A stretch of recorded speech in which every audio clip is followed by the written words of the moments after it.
പ്രാവശ്യത്തെ നമ്മൾ നമ്മുടെ ട്രിപ്പിന് എത്തിയിരിക്കുന്നത് ഷ്വാർസ്വാൾഡിലാണ്. ഷ്വാർസ്വാൾഡ് ജർമ്മനിൽ ഷ്വാർസ്വാൾഡ് എന്ന് പറയും. ഷ്വാർസ് എന്ന് പറഞ്ഞാൽ ബ്ലാക്ക്, വാൾഡ് എന്ന് പറഞ്ഞാൽ ഫോറസ്റ്റ്. അപ്പോൾ ഇത് ബ്ലാക്ക് ഫോറസ്റ്റിലാണ് നമ്മൾ വന്നിരിക്കുന്നത്.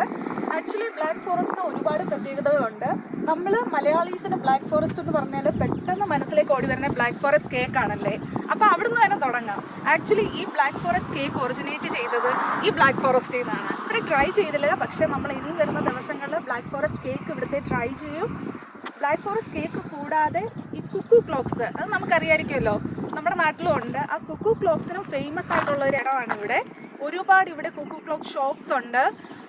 പിന്നെ അതുപോലെ one of the best famous ഡെസ്റ്റിനേഷനാണ് ട്രൈബർഗ്, അതായത് ഒരു ഫേമസ് ടൗൺ ആണ് ഇവിടെ ഉള്ളത്. അവിടുത്തെ വാട്ടർഫോൾസ് ജർമ്മനിയിലെ തന്നെ ഹയസ്റ്റ് ആയിട്ടുള്ള വാട്ടർഫോൾസ് എന്നാണ് ഇവർ പറയുന്നത്. അപ്പോൾ അതും ഇവിടെയുണ്ട്. പിന്നെ കൂടാതെ പൈൻ മരങ്ങളുടെ ഒരു എന്താ പറയുക, നമ്മൾ റോഡിൽ കൂടെ പോയി കഴിഞ്ഞാൽ രണ്ട് സൈഡ് നിറയെ പൈൻ മരങ്ങളാണ്.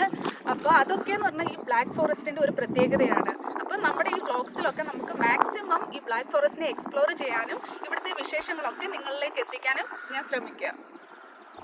അപ്പോൾ ട്രൈബേക്കിലെ വാട്ടർഫോൾസും കുക്കുക്ലോ കളക്ഷനും ഒക്കെ എക്സ്പീരിയൻസ് ചെയ്ത് വെച്ച് നമ്മൾ തിരിച്ചു പോകുമായിരുന്നു.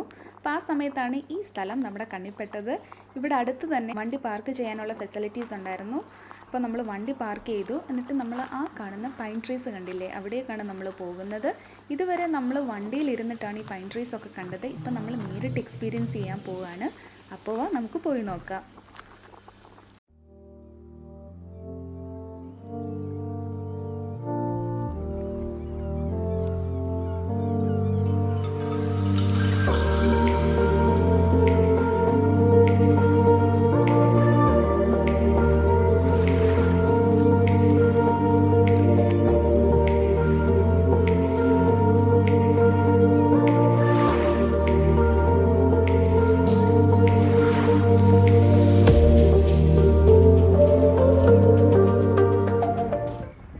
ബ്ലാക്ക് ഫോറസ്റ്റിലേക്ക് ഒരു ട്രിപ്പെന്ന് ഫസ്റ്റ് പ്ലാൻ ചെയ്തപ്പോൾ തന്നെ എൻ്റെ മനസ്സിലേക്ക് വന്നത് ഇതെന്താ ബ്ലാക്ക് ഫോറസ്റ്റ് എന്ന് ഇത് അറിയപ്പെടുന്നതെന്നുള്ളതാണ്. ഇപ്പോൾ ഇവിടെ ഇറങ്ങി നമ്മളിത് കണ്ടുകൊണ്ടിരിക്കുന്ന സമയത്ത് അതിനുള്ള ആൻസറും എൻ്റെ മനസ്സിലേക്ക് വന്നു.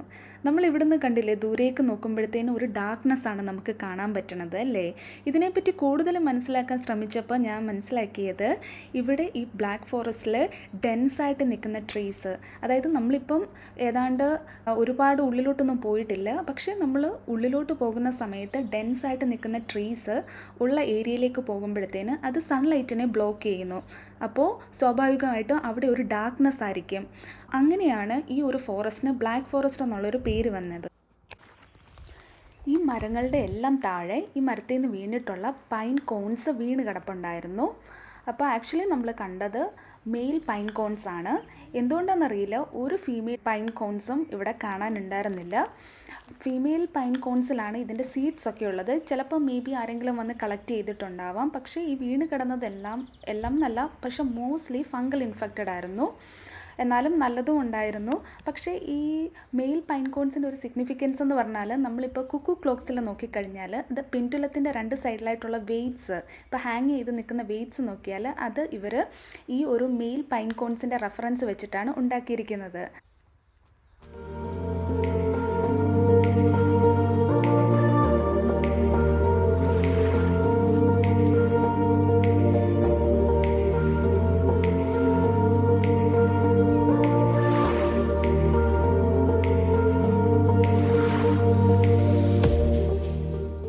ഇപ്പോൾ ബ്ലാക്ക് ഫോറസ്റ്റിനുള്ളിലേക്ക് നടന്നു പോയിക്കൊണ്ടിരിക്കുകയാണ്. പുറത്ത് നല്ല വാം ഒരു വെതറായിരുന്നു, സൺലൈറ്റൊക്കെ ഉണ്ടായിരുന്നു.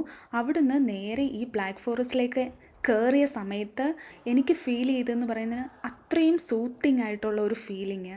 അതായത് നമ്മൾ നാട്ടിലൊക്കെ നല്ല ചൂടത്തൊക്കെ ഇറങ്ങിയിട്ട് നമ്മൾ വീട്ടിൽ എ സിക്കകത്തോട്ട് കയറുമ്പോഴത്തേനും നമുക്ക് നല്ല സൂത്തിങ് ആയിരിക്കും അല്ലേ. പക്ഷേ ഇത് നമുക്ക് അങ്ങനെ കമ്പയർ ചെയ്യാൻ പറ്റത്തില്ല. കാര്യം ആ ഒരു നേച്ചർ നമുക്ക് തരുന്ന ആ ഒരു സൂത്തിങ് ഒരു ഫീലിംഗ് എന്ന് പറയുന്നത് അത് ഇപ്പോൾ എനിക്ക് വാക്കുകളിലും പറയാൻ പറ്റുന്നില്ല. പക്ഷേ ഇപ്പോഴും ഞാൻ ഇത് പറഞ്ഞുകൊണ്ടിരിക്കുമ്പോഴും അത് ഞാൻ എങ്ങനെ അത് ഫെൽറ്റ് ചെയ്തു എന്നുള്ളത് ഇപ്പോഴും ഞാനിങ്ങനെ ആലോചിച്ചുകൊണ്ടിരിക്കുകയാണ് മനസ്സിൽ. അപ്പം ഈ വീഡിയോയുടെ ഞാൻ ഓഡിയോ ഒന്നും എന്താ പറയുക മ്യൂട്ട് ചെയ്ത് കളയുന്നില്ല. കാര്യം ബാക്ക്ഗ്രൗണ്ടിൽ നിങ്ങൾക്ക് കേൾക്കാൻ പറ്റുമായിരിക്കും ആ ബേർഡ്സിൻ്റെ ആ ചീർപ്പിംഗ് വോയിസ് ഒക്കെ.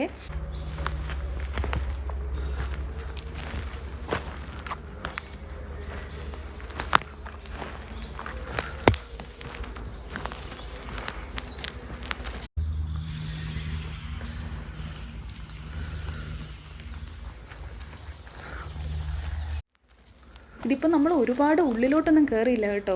ഇത് ജസ്റ്റ് ഫുട്പാത്തിൻ്റെ അടുത്തുള്ള ഒരു ഏരിയ തന്നെയാണ്. കാര്യം നമ്മൾ ഈ ഒരു ഡേയിലും മോസ്റ്റ്ലി നമ്മൾ ഔട്ട്ഡോറൊക്കെ സ്പെൻഡ് ചെയ്തല്ലോ. അപ്പം ഇനിയും ഒരുപാട് നമ്മൾ ഇതിൻ്റെ ഉള്ളിലേക്കൊന്ന് നടന്ന് എക്സ്പ്ലോർ ചെയ്യാനുള്ള ഒരു ഇൻറ്റൻഷൻ ഇല്ലായിരുന്നു. എന്നാലും ഈവൻ എൻട്രി ചെയ്തപ്പോൾ തന്നെ നമുക്ക് കിട്ടിയ ഒരു ഫീലിംഗ് എന്ന് പറഞ്ഞാൽ അത് ഈവൻ എൻ്റെ വേർഡ്സ് എനിക്ക് അത് കൂടുതൽ എക്സ്പ്രസ് ചെയ്യാൻ പറ്റുന്നില്ല. അത്രയും മൈൻഡ് സൂത്തിങ് ആയിരുന്നു.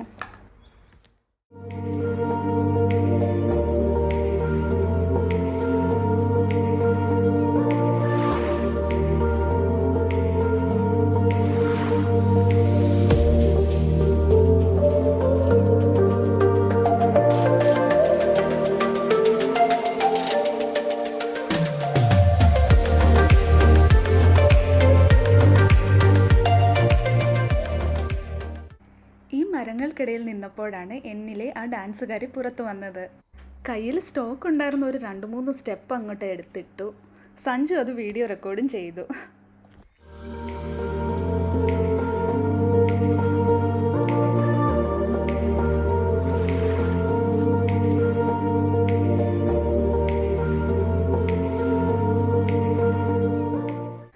ഞാൻ നേരത്തെ സൂചിപ്പിച്ച പോലെ നമ്മൾ ബ്ലാക്ക് ഫോറസ്റ്റിന് ഉള്ളിലേക്ക് കയറി പോയിട്ടുണ്ടായിരുന്നില്ല. അതുകൊണ്ട് തന്നെ ഈ ഒരു കാഴ്ച നമുക്ക് കാണാൻ പറ്റി.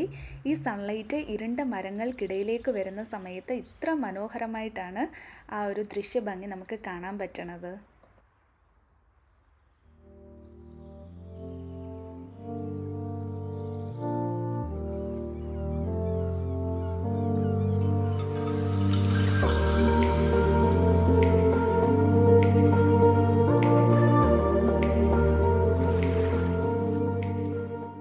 അങ്ങനെ കുറച്ച് നേരം ഈ പൈൻ ട്രീസിനിടെ ടൈം സ്പെൻഡ് ചെയ്ത ശേഷം നമ്മൾ തിരിച്ചു പോവാണ്. പോകുന്ന വഴി ഞാൻ ഒരു 2-3 പൈൻ കോൺസ് കയ്യിലെടുത്തു, ഒരു ഓർമ്മയ്ക്കായിട്ട് സൂക്ഷിക്കാനായി.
അങ്ങനെ തിരിഞ്ഞ് നടന്നു പോകുന്ന വഴിക്ക് ഞാൻ സഞ്ജുവിനോട് പറഞ്ഞു, ഈ സൺ ലോഞ്ചറിൽ ഞാൻ ഒന്ന് കിടക്കാൻ പോവാണെന്ന്. എന്താ ഒരു സുഖം എന്നറിയോ. കാര്യം നല്ല ടയേർഡായിരുന്നു. ഇതിലോട്ടൊന്ന് കിടന്ന സമയത്ത്, അതായത് നമുക്ക് ഇവിടുത്തെ കാലാവസ്ഥ എന്ന് പറഞ്ഞാൽ ഒരു ഇളം കുളിരാണ് കേട്ടോ. അപ്പോൾ അതും പിന്നെ സൺ നമ്മുടെ നേരെ മുന്നിലാണ്. അപ്പോൾ ആ സൺ റേയ്സും ആ ഒരു കാലാവസ്ഥ, ആ കുളിരും എല്ലാം കൂടെ കൊണ്ടിട്ട് ഇങ്ങനെ കിടന്നപ്പോഴത്തേന് അവിടെ നിന്ന് എണീക്കാൻ തോന്നിയില്ല. ഞാനൊന്ന് ചെറുതായിട്ടൊന്ന് മയങ്ങിയെന്ന് വരെ എനിക്ക് സംശയം തോന്നിപ്പോയി. കുറച്ച് നേരം സൺ ലോഞ്ചറിൽ കിടന്നപ്പം തന്നെ എന്തോ ഒരു എനർജി പിന്നെയും തിരിച്ചു കിട്ടി, ഒന്ന് ഉന്മേഷമായി. അങ്ങനെ കുറച്ച് ടൈം ഇവിടെ സ്പെൻഡ് ചെയ്തു. ഈ സിനിക് പ്ലേസസ് ഒക്കെ ഒന്ന് കിടന്ന് റിലാക്സ്ഡ് ആയിട്ട് തന്നെ കണ്ടു. അതിനുശേഷം നമ്മൾ തിരിച്ച് കാറിലേക്ക് പോയി നമ്മുടെ യാത്ര പിന്നെയും തുടങ്ങി. ഇന്നത്തെ ട്രിപ്പ് കഴിഞ്ഞ് തിരിച്ചു പോകുന്ന വഴിയെല്ലാം മനസ്സിൽ ഇപ്പോഴും നമ്മൾ ബ്ലാക്ക് ഫോറസ്റ്റ് കേക്ക് ട്രൈ ചെയ്തില്ലല്ലോ എന്നുള്ളതായിരുന്നു. ആ ക്രേവിങ്സ് മൈൻഡിൽ അങ്ങനെ കൂടി വരുമായിരുന്നു. അപ്പോൾ തന്നെ സഞ്ജു പറഞ്ഞു, നാളത്തെ ട്രിപ്പ് നമ്മൾ സ്റ്റാർട്ട് ചെയ്യുന്ന സമയത്ത് ഫസ്റ്റ് എനിക്ക് പോകേണ്ടത് കഫേയിലാണെന്ന് പറഞ്ഞു. ശരിയാണ്, നമുക്ക് ഫസ്റ്റ് ബ്ലാക്ക് ഫോറസ്റ്റ് ഇനി കഴിക്കാതെ ഇനി മറ്റൊരു കാര്യമില്ല. അപ്പോൾ അങ്ങനെ തന്നെയാണ് നമ്മൾ പ്ലാൻ ചെയ്തത്. അപ്പം നമുക്ക് നോക്കാം, ഹോപ്പ്ഫുള്ളി നമുക്ക് നാളെ ബ്ലാക്ക് ഫോറസ്റ്റ് കേക്ക് ട്രൈ ചെയ്യാം.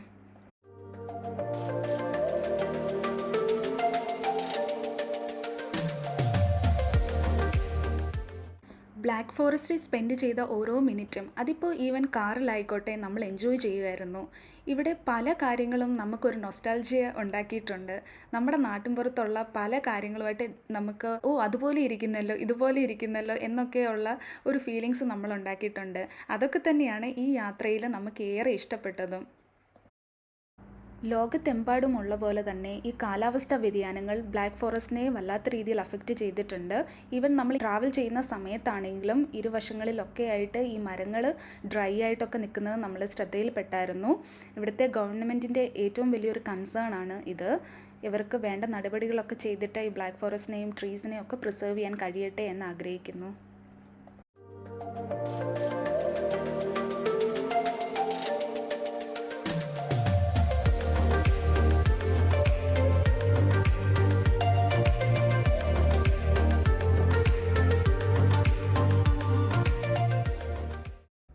അപ്പോൾ ഡേ 3യുടെ വിശേഷങ്ങളുമായിട്ട് നെക്സ്റ്റ് വീഡിയോയിൽ കാണാം. ഈ വീഡിയോ കാണുന്നവർ വീഡിയോ ഇഷ്ടമായെങ്കിൽ ഞങ്ങളെ സപ്പോർട്ട് ചെയ്യുക, ലൈക്ക് ചെയ്യുക, ചാനൽ സബ്സ്ക്രൈബ് ചെയ്യുക.